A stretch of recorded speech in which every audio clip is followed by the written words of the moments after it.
So that's been our focus today on the criminal justice system, where many activists and NGOs have called out the government for the slow prosecution rate of gender-based violence cases. And to unpack this and related issues, we're joined by criminologist Professor Kholofelo Rakubu, a professor at the Tshwane University of Technology. Good morning to you, Professor Rakubu, and thank you so much for your time. Just a definition of what the criminologist profession is. It is to research and study crime to prevent and reduce it from occurring. Do you think that we are on the trajectory of reducing crime, or is it escalating? Thank you for having me. It is escalating. We are not winning the battle, and there are multiple factors to why we're not winning the battle. And it has been that way for the longest. Hence, our statistics are very shocking. Yearly, we keep on, it keeps on rising and rising, yet we have policies in place. However, we should also reflect on the policy choices and priorities which have been selected in the past decades, which mostly have emphasized modernizing and improving the efficacy of our criminal justice system, but at the expense of what? Investment in crime prevention programs. Because if we thoroughly invested in crime prevention programs, we wouldn't have been where we are today, because the programs would have critically attended to issues that keeps on perpetuating level of criminality in South Africa. Policies are there, but there has been multiple challenges that have not been attended to, which probably, if we were to tap into the criminal justice system, we can now tap into inadequate human resource capacities within what? Criminal justice agencies. For years, we've been told we don't have budget, we don't have capacity, we don't have expertise. However, the mandate still continues. So you cannot expect the decrease with such problems, because now with our South African approach, the criminal justice reform, we have been having problems. Look at the recidivism level. Look at the conviction rates, particularly with the rape and GBV.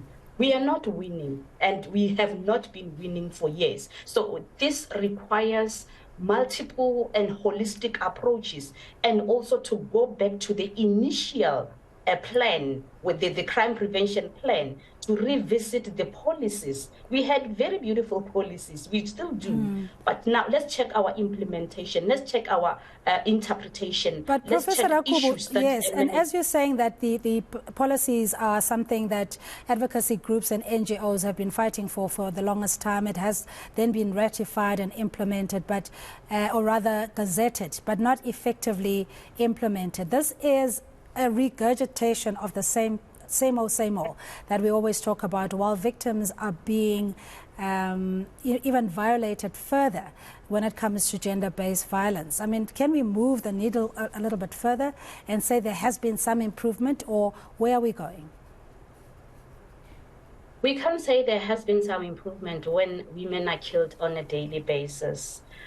We can say there's an improvement when it takes years to get, or when we find it difficult to even get convictions or when we find it hard to even report rapes in South Africa. So we're not winning, because now, if you check the complex dimension, which are ranging from, well, now I want to attend to issues with the convictions, right? Because that has been coming up on yearly.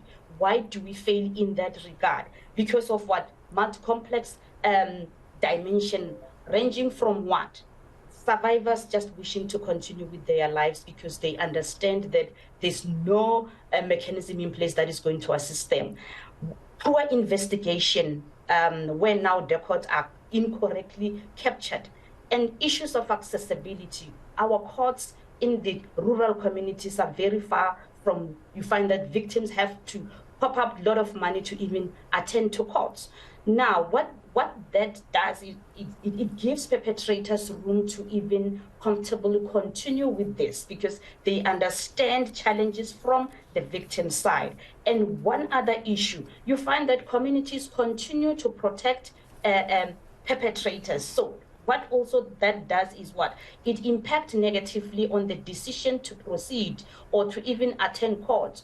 And again, one of the biggest challenges in South Africa is with the DNA processing and all that. That takes time, and you find that along the way, victims just choose a different path, and the perpetrator is let off. And that perpetrator is going to re-victimize, is going to also find other potential victims, and the stats will continue going higher. So if now criminal justice system and all relevant stakeholders can play their part in the implementation and prioritize victims' rights, right, or victims' assistance, or South Africa invest efficiently in victim assistance and support, then we're going to win this. But with prosecution, a lot of resources are required, training, experience, expertise are required. The DNA issue, it has to be attended to.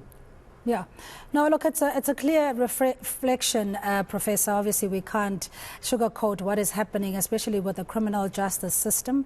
And it's unfortunate that, you know, it's a cold comfort to victims who've even opted not to report gender-based violence because of the fear of victimization from the perpetrators who's roaming the street or lack of confidence in the system. But it's something that we'll focus on, and hopefully there will be a light at the end of the tunnel. But thank you so much for your time. That's criminologist Professor Kholofelo Rakubu, who is with the Tshwane University of Technology.